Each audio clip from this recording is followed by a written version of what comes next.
Bonsoir à toutes et à tous et bienvenue sur El Marhalebiya. Quel plaisir de vous retrouver pour ce nouveau numéro de Microscope, 19h01 en Algérie. Soyez les bienvenus, merci pour votre fidélité, la fidélité aussi de toute la diaspora des Algériens et des Algériennes qui sont dans le monde entier, qui nous suivent. Merci encore une fois pour vos retours. Le titre de l'émission, nous sommes le 25 avril 2021. Nous allons revenir sur cet homme, un homme certainement difficile à qualifier, son parcours guerrier, combattant des droits humains. Il a commencé très tôt, à l'âge de 17 ans, 83 ans de combat pour les droits humains. Il a été présent partout pour unir. On verra quelques images tout à l'heure des accords de Rome. Il a été défenseur, il a fréquenté les plus grands, les personnalités qui ont marqué notamment l'Algérie depuis toutes ces décennies.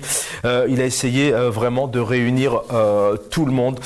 Son objectif, c'était la justice. Il était notamment il était proche notamment de Cheikh Abbassi Madani. On en verra quelques images tout à l'heure puisqu'il est décédé le 24 avril 2019. On lui a consacré toute une série d'émissions hier pour essayer de revenir, d'analyser son combat et ce qui s'est avéré malheureusement dans le cadre de ces législatives 91. Eh bien, Ali Yahya Abdonor, il était présent pour défendre notamment Cheikh Abbassi Madani ou encore Ali Belhadj. Voilà, vous avez ces quelques images avec notre réalisation en régie. C'est pour vous dire voilà qu'il a rencontré les plus grands sans aucune distinction. Son objectif, c'était vraiment des deux côtés. Hein. Il a tenté aussi de travailler avec le pouvoir algérien. Il a été ministre, mais à un moment donné, il a fallu qu'il se libère de tout ça, de par son intégrité, son honnêteté et sa fidélité à son combat. Fondateur notamment de la Ligue des droits de l'homme en Algérie, au FLN, fondateur aussi de l'UGTA. C'est pour vous dire que c'est un homme qui a tenté de contribuer tant bien que mal, mais pas en vain, puisqu'on reviendra sur cet héritage, on viendra sur ce qu'il a transmis à toutes ces générations, à des avocats qui sont encore aujourd'hui notamment en activité, et puis de jeunes militants qui sont présents encore aujourd'hui malgré la répression, malgré qu'ils soient derrière les barreaux.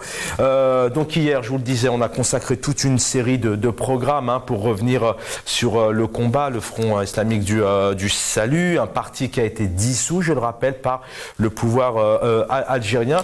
Et puis, quand on parle du fisc, comment ne pas parler, peut-être la période après 88, c'était peut-être l'une des meilleures périodes en Algérie, peut-être pour l'ouverture de la démocratie, puisque ces législatives, elles ont eu lieu le premier tour le 26 décembre 91.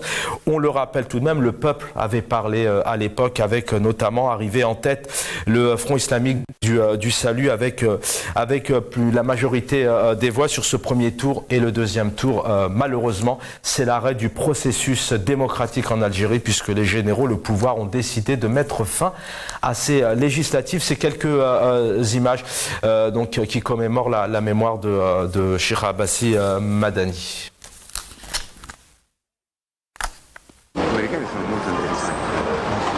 Pour faire le premier pas pour sauver cette Algérie. Parce que je suis sûr, quand on parle du système, quand on parle d'un nizam, un nizam ou un nizam opaque, il y a une différence entre le nizam et les hommes qui sont à l'intérieur d'un nizam. C'est comme le système de l'apartheid. Le système de l'apartheid, lesquels موجود Frédéric Declercq, qui était un homme de ce système, il a bien participé à la avec un grand homme qui était Mandela, le chantre de la liberté, de la révolution. Merci. Donc, لازم نخمموا مليح، لازم نفكروا مليح باش نوصلوا لحاجه باذن الله ترضي شعبنا وتمنى على الجينيراسيون تاعنا باش ينجموا يبنيوا بلادهم ولو تاعهم يتكونكريتيزا باذن الله. Merci, cher Badreddine, d'avoir été avec nous. Saïd Salhi, défenseur des droits humains. Et puis, Maître Nabila Ismail, militante politique. On rend hommage aussi à Hakim Debazi, 55 ans, qui a perdu la vie à l'hôpital, non, mais à la prison de Qléa. C'était donc l'année dernière, c'était le 24 avril 2022. 30 petites secondes. On écoute ici Zakias et sa tante. C'était à Paris le 29 avril dernier.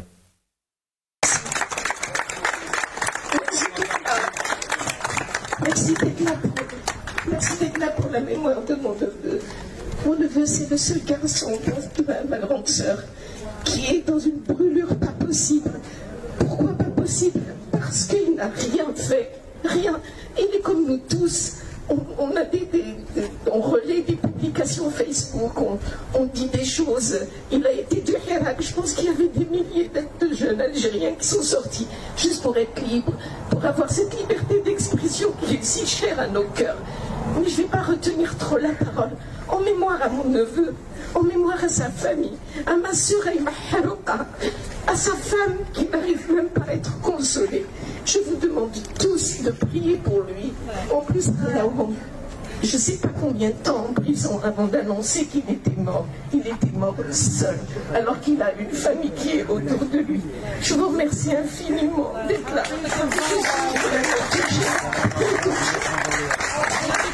Voilà, Hakim Debazi, on rend hommage à tous les détenus. Bonne